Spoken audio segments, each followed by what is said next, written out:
विद्यार्थ्यांनी अनुभवले प्रयोगातून विज्ञान।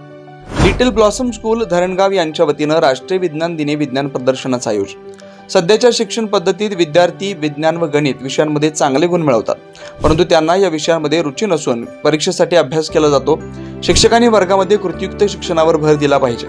वर्गात विविध प्रात्यक्षिक करून दाखवले पाहिजेत, त्यामुळे त्या विषयांची आवड निर्माण होण्यास मदत होते। विद्यार्थ्यांमध्ये वैज्ञानिक दृष्टिकोन विकसित व्हावा, विज्ञानाबद्दल असलेली आवड जिज्ञासा यांना प्रोत्साहन मिळावं, यासाठी लिटिल ब्लॉसम स्कूल धरणगाव इथं राष्ट्रीय विज्ञान प्रदर्शनाचं आयोजन करण्यात आलं।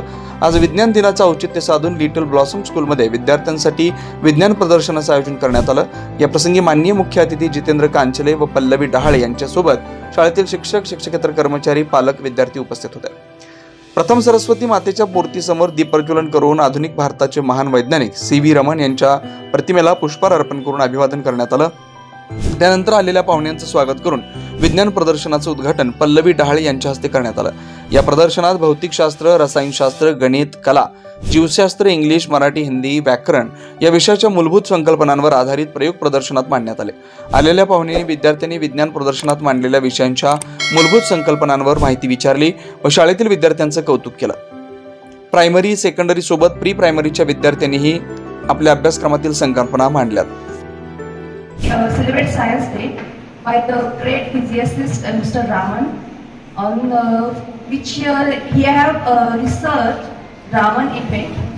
That's why we celebrated this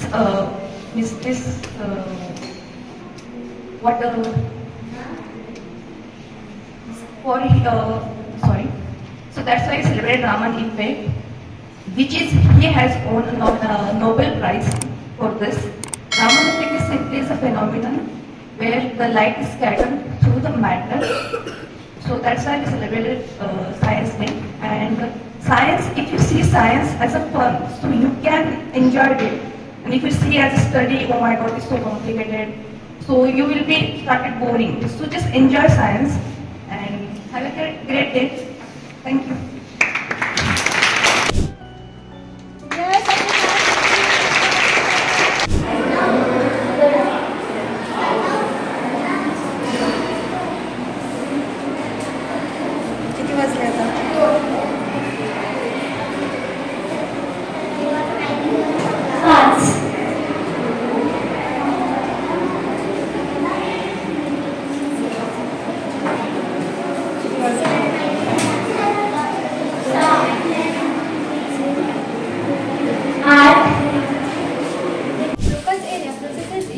Says the signal to your nose muscles to make the word.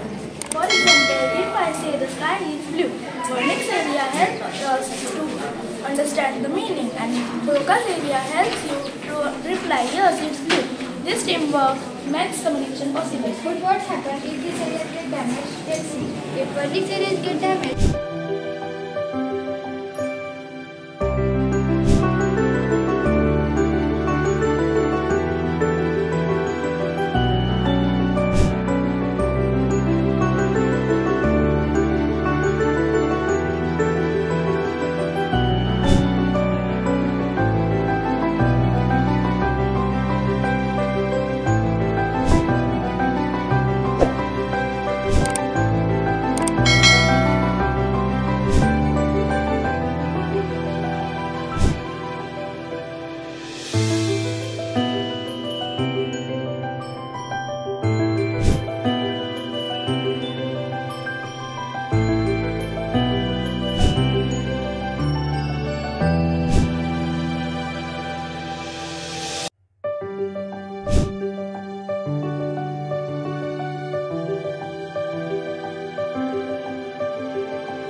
Loknayak news.